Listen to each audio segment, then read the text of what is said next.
Coucou mes gazelles, bienvenue pour cette capsule d'aujourd'hui. On regarde de suite les énergies dominantes pour certains d'entre nous. Alors, moi on me parle d'une hésitation à se livrer. On hésite à dire ce qu'on pense, on hésite à s'ouvrir, on hésite à s'exprimer finalement. On a peur des réactions, on a peur d'une potentielle coupure dans le dialogue, parce que j'ai l'impression qu'on en a souffert déjà. J'ai l'impression qu'on a envie... comment je peux dire ça? D'exprimer ce qu'on ressent, d'exprimer tous les nœuds qu'on ressent.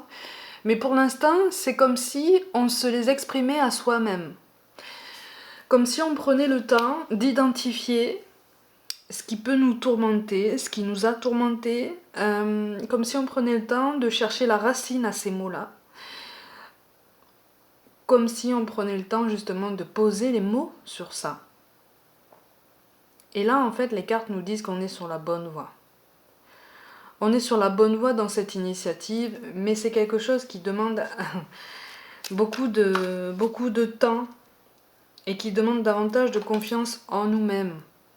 Puisque de toute façon, on est dans le doute, encore une fois, on est dans l'appréhension. Et quelque part, on est aussi dans l'appréhension de découvrir notre vraie nature, en fait. Ce qu'on considère ou ce qu'on nous a fait penser, ce qu'on nous a fait croire à des défauts, à des côtés sombres.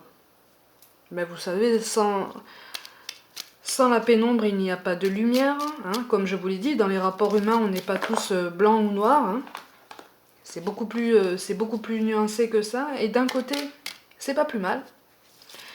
C'est pas plus mal parce que c'est ce qui permet de trouver un équilibre et de le maintenir. Ou en tout cas de chercher à le trouver et à le maintenir chaque jour. C'est pas toujours évident. C'est pas toujours facile à accepter. Mais c'est un travail qu'on doit mener toute sa vie. Et là, j'ai l'impression qu'en fait, on essaye de faire le point déjà pour soi-même, de son côté. Voilà, dans son coin, un petit peu en ermite, voilà, on se retire un petit peu. Mais on hésite. On hésite à aller plus loin, on hésite à creuser plus loin. Parce qu'on a peur, en fait. On a peur du résultat. On a peur du jugement de l'extérieur aussi, j'ai l'impression, pour certains. Mais là, on nous encourage à prendre du recul, on nous encourage à continuer, à creuser, en fait, ce qui nous fait du mal, pourquoi on réagit de telle façon à tel événement de la vie, pourquoi on attire toujours les mêmes profils, pourquoi on est soi-même attiré par un certain type de profil dans le domaine sentimental, pourquoi on n'ose pas se lancer dans un domaine qui nous plaît depuis toujours, dans le domaine professionnel. Voilà. Qu'est-ce qui nous retient en fait? Quelle croyance nous retient? Qu'est-ce qui nous retient et qu'on prend comme des limites finalement, comme des freins, comme un poids, comme un critère à ne pas négliger pour avancer? Peut-être que ce sont des critères à ne pas négliger, certes, mais peut-être que ce ne sont pas des critères si rédhibitoires que ça pour avancer. C'est pour ça qu'on nous parle de bienveillance. Sois à l'écoute des sentiments et des désirs d'autrui. Quelqu'un a besoin de ton amour, une seule pensée d'amour lui suffira.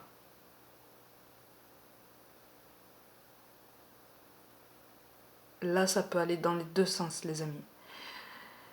Si on ne s'aime pas, si on ne s'accepte pas, on ne pourra pas faire ce travail à notre place. Encore une fois, hein, ça fait plusieurs fois que je le dis, mais là, j'ai vraiment l'impression qu'en fait, on nous appelle vraiment à prendre du recul et à nous élever et à réfléchir aux conséquences de nos décisions, aux conséquences de nos actions, à réfléchir au bien fondé de nos ambitions, de nos envies, de nos réactions aussi, qui peuvent paraître impulsives comme ça. Pourquoi on réagit comme ça sur le coup?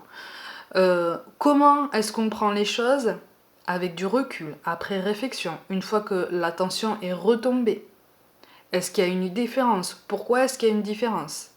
Vous voyez, ça peut paraître un peu compliqué comme ça. Après, ça fait partie aussi de la profondeur de l'être humain. C'est pour ça aussi que le mot clé d'aujourd'hui, c'est la spiritualité. Le but aujourd'hui, c'est de nous élever, c'est de trouver un moyen de nous délester d'un poids pour pouvoir avancer et nous élever dans tous les sens du terme. C'est pour ça aussi qu'on nous parle de l'archange Michael. Le chemin est désormais sans embûches, j'ai retiré tous les obstacles, tu peux évoluer maintenant facilement et en confiance, tu vas réaliser ce que ton cœur désire. Quand il dit que le chemin est sans embûches, c'est parce que on a eu le réflexe, on a reçu cette énergie de faire le bilan déjà pour nous-mêmes et de nous délester déjà de nous-mêmes, pour nous-mêmes, de ce qui nous pèse en fait. De pointer le doigt sur ce qu'on a occulté pendant des années, pour certains d'entre nous, voire même pendant toute notre vie, de façon plus ou moins consciente. Il y a des choses pour certains qui remontent à l'enfance ou à l'adolescence. Il y a quelque chose qui a été vécu, qui n'a pas forcément été compris comme il fallait. Et donc qui a été interprété avec voilà, la déduction, la réflexion qu'on peut avoir quand on a cet âge-là. Et qui finalement nous a gâché la vie sur certains points, voire même sur de plus en plus d'aspects de notre vie. Ouais, ça a eu un effet, un genre d'effet boule de neige qui a pour certains eu un effet dévastateur.